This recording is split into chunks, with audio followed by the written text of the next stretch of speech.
ഒരു പള്ളി പണി നടക്കാണ്. ആ ഇടവകയിലെ വികാരിയച്ഛൻ്റെയും നാട്ടുകാരുടെയും ഒരേപോലുള്ള ഒരു സ്വപ്നമാണ് നല്ലൊരു പള്ളി പണിയണം. കുറെ വർഷങ്ങളായി അവരുടെ പള്ളി വളരെ മോശമായ സിറ്റുവേഷനിലായിട്ട്. അപ്പൊ ഒന്ന് പുതുക്കി പണിയണം, നല്ലൊരു പള്ളി പണിയണം. മഴയൊക്കെ വരുമ്പോൾ ചോർച്ചയില്ലാതെ സ്വസ്ഥമായിട്ട് ദൈവത്തെ ആരാധിക്കാൻ പറ്റുന്ന ഒരു ദേവാലയം പണിയണമെന്ന് അവർ കാര്യമായിട്ട് തന്നെ ആഗ്രഹിക്കുന്നുണ്ട്. അങ്ങനെ നമുക്ക് എങ്ങനെ പള്ളി പണിയാം എന്നതിനെ കുറിച്ച് ചർച്ചയായി. അവസാനം വികാരിയച്ഛൻ പൊതുയോഗം വിളിച്ചു കൂട്ടി. ആൾക്കാരെല്ലാവരും കാര്യമായിട്ട് തന്നെ ഈ വിഷയത്തെക്കുറിച്ച് ചർച്ച ചെയ്യുന്നുണ്ട്. പ്രധാനപ്പെട്ട പ്രശ്നം പള്ളി പണിയാനുള്ള ആഗ്രഹം ഉണ്ടെങ്കിലും അത് പണിയാനുള്ള സാമ്പത്തിക സ്ഥിതി ആ പള്ളിയിൽ ഇല്ല എന്നുള്ളതാണ്. അങ്ങനെ അവസാനം കാര്യമായിട്ട് തന്നെ അവർ ചർച്ച ചെയ്തു. പലരും പല ആശയങ്ങളും വന്നു. കാര്യമായിട്ടുള്ള ഒരു പിരിവൊന്നും നടത്തൽ അത്ര എളുപ്പമല്ല. അതുകൊണ്ട് തന്നെ എങ്ങനെ നമുക്ക് ഇതിന് തുടങ്ങിയെടുക്കാം, ഒന്ന് തുടങ്ങി കിട്ടിയാൽ പിന്നെ അങ്ങോട്ട് മുന്നോട്ട് കൊണ്ടുപോകാച്ച എന്നൊക്കെ പറഞ്ഞ് വികാരിച്ചിനെ ഇവർ ധൈര്യപ്പെടുത്തുന്നുണ്ട്. അങ്ങനെ അവസാനം എല്ലാവരും കൂടി ഒരു കാര്യം തീരുമാനിച്ച് നമുക്കൊരു ലേലം നടത്താം.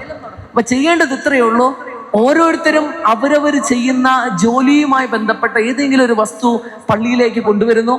അത് ഒരു ശനിയാഴ്ച ഒന്നിച്ച് കൂട്ടി ഞായറാഴ്ച രാവിലത്തെ കുർബാനയ്ക്ക് ശേഷം നമ്മൾ ലേലം ചെയ്യുന്നു. അപ്പോൾ വലിയ അധ്വാനമില്ലാതെ അത്യാവശ്യം നല്ലൊരു തുക നമുക്ക് സ്വരുകൂട്ടാൻ പറ്റും. അത് വെച്ച് നമുക്ക് പള്ളി പണി ആരംഭിക്കാം. പിന്നെ പതുക്കെ പതുക്കെ നമുക്ക് പള്ളി പണി പുരോഗമിക്കാം മച്ച എന്നൊക്കെ പറഞ്ഞ് എല്ലാവരും ആ ആശയം കൈയടിച്ച് പാസ്സാക്കി. അങ്ങനെ കാര്യമായിട്ട് തന്നെ എല്ലാവരും വലിയ ഫ്ലെക്സ് ഒക്കെ അടിച്ചു. ഇടവക നിർമ്മാണാർത്ഥം നടത്തുന്ന ലേലം, എല്ലാവരും സഹകരിക്കുക. പച്ചക്കറി കൃഷിയൊക്കെ നടത്തുന്ന ചേട്ടന്മാര് നല്ല ഇനം പച്ചക്കറികളൊക്കെ എടുത്തു വെച്ചു. ഫ്രൂട്ട്സ് കടയുള്ളവര് നല്ല ഇനം ഫ്രൂട്ട്സുകൾ എടുത്തു വെച്ചു. അതുപോലെ തന്നെ ഇലക്ട്രോണിക്സ് ഐറ്റംസ് ഒക്കെ വിൽക്കുന്ന ചേട്ടന്മാർ അത്തരത്തിലുള്ള കാര്യങ്ങൾ ചെയ്തു. അമ്മച്ചിമാര് നന്നായിട്ട് എംബ്രോയിഡറി വർക്കും സ്റ്റിച്ചിങ് ഒക്കെ ചെയ്യുന്നവര് അവരുടെ തുണിത്തരങ്ങളൊക്കെ വെച്ച് അതുപോലത്തുള്ള സാധനങ്ങളൊക്കെ റെഡിയാക്കി. അങ്ങനെ എല്ലാവരും തങ്ങൾക്ക് ഈ ഇടവക നിർമ്മാണത്തിന് കൊടുക്കാൻ പറ്റുന്ന മനോഹരമായ ഒരു സ്ഥാനം ഒരുക്കി വെച്ചു തുടങ്ങി. അങ്ങനെ ഒരു ശനിയാഴ്ച ആയപ്പോൾ എല്ലാവരും ഇത് പള്ളിയിലേക്ക് കൊണ്ടുവരികയാണ്. എല്ലാവരും അവരോരോ കൊണ്ടുവന്ന് വെച്ച് പള്ളിയുടെ പ്രധാന വാതിലിന്റെ മുമ്പിലുള്ള മോണ്ടലത്തിൽ എല്ലാവരും കാര്യമായിട്ട് തന്നെ അവർ കൊണ്ടുവന്നിരിക്കുന്ന സാധനം കൊണ്ടുവയ്ക്കുകയും മറ്റുള്ളവർ എന്താണ് കൊണ്ടുവരുന്നത് എന്ന് കാണുവാനുള്ള കൗതുകത്തോടു കൂടി നോക്കി നിൽക്കുകയൊക്കെ ചെയ്യണം. ഇവിടേക്കാണ് നമ്മുടെ മത്തായി ചേട്ടൻ കടന്നു വരിക. മത്തായി ചേട്ടൻ ഇതൊന്നും ശ്രദ്ധിക്കുന്നില്ല. അദ്ദേഹം നേരെ വികാരിച്ചിന്റെ മുറിലേക്ക് ചെല്ലുന്നു. വികാരിച്ചനോട് പറഞ്ഞു, വികാരിച്ച നാളത്തെ ഈ ലേലത്തിൽ ഞാൻ പങ്കെടുക്കുന്നില്ല. വികാരിച്ചൻ പറഞ്ഞു, മത്തായി അങ്ങനെ പറയരുത്. മത്തായി ഇടവകയുടെ മകനല്ലേ. മത്തായി കൊണ്ടുവരുന്ന ഏത് ചെറുതും വലുതുമായ വസ്തു ആയിക്കോട്ടെ നമുക്കത് സ്വീകാര്യമാണ്. അതുകൊണ്ട് മത്തായി മാറി നിൽക്കരുത്. മത്തായി നാളെ പങ്കെടുക്കണമെന്ന് പറഞ്ഞ് മത്തായിനെ വികാരിച്ചൻ പറഞ്ഞ് സമ്മതിപ്പിച്ച് വീട്ടിലേക്ക് വിട്ടു. വികാരിച്ചൻ പറഞ്ഞതല്ലേ എന്നൊക്കെ പറഞ്ഞ് മത്തായി തല കുലുക്കി വീട്ടിലേക്ക് പോയി. പിറ്റേ ദിവസം ഞായറാഴ്ച ആയപ്പോൾ ആൾക്കാര് പള്ളിയിൽ കുർബാന കഴിഞ്ഞ് പള്ളിയുടെ പ്രധാന വാതിൽക്കൽ നോക്കിയപ്പോൾ ഒത്തിരി സാധനങ്ങളാണ്. നല്ല ഇനം പച്ചക്കറികളുണ്ട്, ഫ്രൂട്ട്സ് ഉണ്ട്, ഇതുപോലെ തന്നെ electronics item, washing machine, fridge, ഇത്തരം കാര്യങ്ങളൊക്കെ ഉണ്ട്. എല്ലാവരും അങ്ങനെ വളരെ കൊള്ളാം, എല്ലാവരും തന്നെ നന്നായിട്ട് സഹകരിച്ചിട്ടുണ്ടെന്ന് വിചാരിച്ച് കൈക്കാരന്മാർക്ക് സന്തോഷമൊക്കെ ആയിട്ട് നിൽക്കുമ്പോഴാണ് എല്ലാവരും നോക്കുമ്പോൾ പ്രധാന വാതിൽക്കൽ ഒരു ശവപ്പെട്ടി ചാരി വെച്ചിരിക്കുകയാണ്. അത് നമ്മുടെ മത്തായിയുടെ ശവപ്പെട്ടിയാണ്. കാരണം അദ്ദേഹം ആ നാട്ടിലെ ശവപ്പെട്ടി കച്ചവടക്കാരനാണ്. തന്റെ കടയിലെ ഏറ്റവും പ്രീമിയം കാറ്റഗറിയിലുള്ള ശവപ്പെട്ടി അദ്ദേഹം ഈ ലേലത്തിന് വേണ്ടി കൊണ്ടുവച്ചിരിക്കുകയാണ്. എല്ലാവരും മത്തായിനെ നോക്കി പിറുപിറുക്കാൻ തുടങ്ങിയ മത്തായി, നിന്റെ തലയ്ക്കെന്താ ബോധമില്ലേ? ആരെങ്കിലൊക്കെ ശവപ്പെട്ടി ലേലത്തിന് വിളിച്ച ചരിത്രമുണ്ടോ? നിനക്കെന്താ ബുദ്ധിയും കൂടി ഇല്ലാണ്ടായി പോയോ എന്നൊക്കെ പറഞ്ഞ് എല്ലാവരും മത്തായിനെ നോക്കി പിറുപിറുക്കാൻ തുടങ്ങി, കുറ്റപ്പെടുത്താൻ തുടങ്ങി. മത്തായി അല്ലെങ്കിൽ ഇങ്ങനെയൊക്കെ തന്നെയേ ചെയ്യൂ എന്നൊക്കെ പറഞ്ഞ് കുറ്റപ്പെടുത്താൻ തുടങ്ങി. വികാരിച്ചൻ പറഞ്ഞു, മത്തായി അത് ചെയ്തു പോട്ടെ, സാരില്ല എന്നൊക്കെ പറഞ്ഞ് നിൽക്കുമ്പോൾ വികാരിച്ചൻ പറഞ്ഞു, ഞാൻ അപ്പോഴേ ഈ വികാരിച്ചനോട് പറഞ്ഞാൽ ഞാൻ ഈ പരിപാടിക്കില്ല, അപ്പൊ എന്നെ കൂട്ടിയേ തീരുന്ന് വിചാരിച്ചു. അപ്പൊ ഞാൻ ചെയ്യുന്ന ജോലി ഇത്, അതുകൊണ്ടാണ് ഞാൻ ഇത് കൊണ്ടുവന്നേ. ഈ കുരിശിന് ഇങ്ങനെ ഒരു പണിയുണ്ടെന്ന് അച്ഛൻ അറിയത്തില്ലായിരുന്നു. പാവച്ചൻ പുതിയതായിട്ട് സ്ഥലം മാറി വന്നതാ. ഇവൻ ഇത് കൊണ്ടുവരുന്നു അച്ഛൻ വിചാരിച്ചില്ല.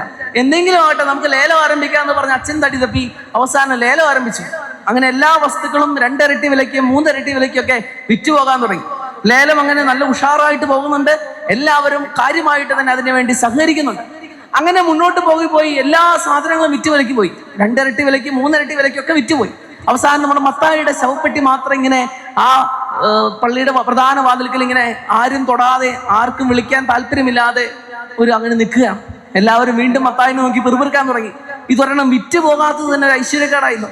ഇതിവിടെ ഇങ്ങനെ കിടക്കുന്നതുകൊണ്ട് തന്നെ പള്ളിപണി പൂർത്തിയാകുമോ എന്ന് വരെ ചില ആൾക്കാരൊക്കെ കമന്റ് അടിക്കാൻ തുടങ്ങി. ഇവൻ ഒറ്റൊരുത്തൻ കാരണം ഈ ലേലം ഒരു പരാജയമായല്ലോ എന്ന് പറഞ്ഞു പോലും എല്ലാവരും കുറ്റപ്പെടുത്താൻ തുടങ്ങി. മത്തായിക്ക് സങ്കടമാകാൻ തുടങ്ങി. മത്തായിയുടെ തല പതുക്കെ താഴാൻ തുടങ്ങി. വികാരിച്ചൻ പറഞ്ഞു, ആരും വിഷമിക്കേണ്ട, ഞാൻ ഈ ശവപ്പെട്ടി ലേലത്തിൽ വിളിച്ചോളാം. ഞാനിത് 10,000 രൂപയ്ക്ക് വിളിക്കുകയാണ്. പക്ഷെ ഇത് എനിക്ക് വേണ്ടിയല്ല, ഞാനിത് നമ്മുടെ മഠത്തിലെ മദറിന് സമ്മാനമായിട്ട് കൊടുക്കാൻ ആഗ്രഹിക്കുകയാണ്. മദർ ചാടി എഴുന്നേറ്റ്, വികാരിച്ച് അങ്ങയുടെ സ്നേഹം ഞാൻ മനസ്സിലാക്കണു, പക്ഷെ ഞാനിത് 20,000 രൂപയ്ക്ക് നമ്മുടെ കൈക്കാരന്മാർക്ക് കൊടുക്കാൻ ആഗ്രഹിക്കുകയാണ്.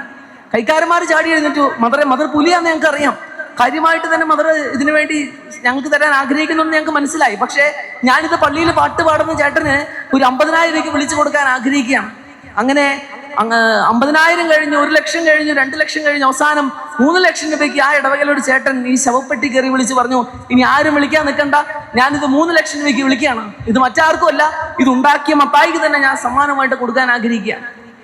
മത്തായി എഴുന്നേറ്റു, കുഴപ്പമില്ല, ഞാനിത് എടുത്തോളാം. നമ്മുടെ ഇടവകയിൽ ഏതൊരു പാവപ്പെട്ട വ്യക്തി മരിക്കുമ്പോൾ വികാരിച്ച് പറഞ്ഞാൽ മതി, ഞാൻ അദ്ദേഹത്തിന് ഇത് ഫ്രീ ആയിട്ട് കൊടുത്തോളാം.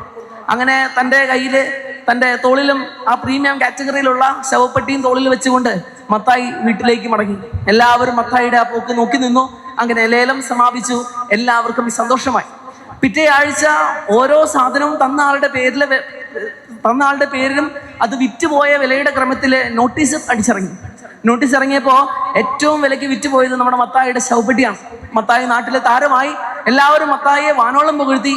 മത്തായിയുടെ ശവപ്പെട്ടിയെ കുറിച്ചൊക്കെ വല്ലാത്ത കഥകൾ പ്രചരിക്കാൻ തുടങ്ങി. മത്തായിയുടെ ശവപ്പെട്ടിയാണ് പിന്നീട് പള്ളിയുടെ മൂലക്കല്ലായത് പോലുമെന്ന് പലതരത്തിലുള്ള കഥകൾ പ്രചരിക്കാൻ തുടങ്ങി. കഥ ഇവിടെ അവസാനിക്കുകയാണ്. സ്നേഹമുള്ളവരെ, ഈ കഥയുടെ തുടക്കത്തിൽ നമ്മൾ കാണുന്നുണ്ട് ഒന്നുമല്ലാതിരിക്കുന്ന, അല്ലെങ്കിൽ ഇവനെ ഒരു മണ്ടനാണല്ലോ, ഇവന് ബുദ്ധിയില്ല എന്നൊക്കെ പറഞ്ഞ് ഇവനെ തരം താഴ്ത്തി കളയുന്ന ഒരു മത്തായിനെ ജനക്കൂട്ടം എല്ലാവരും പിന്നീട് പതുക്കെ ഒരു താരമാക്കി മാറ്റുന്നത്.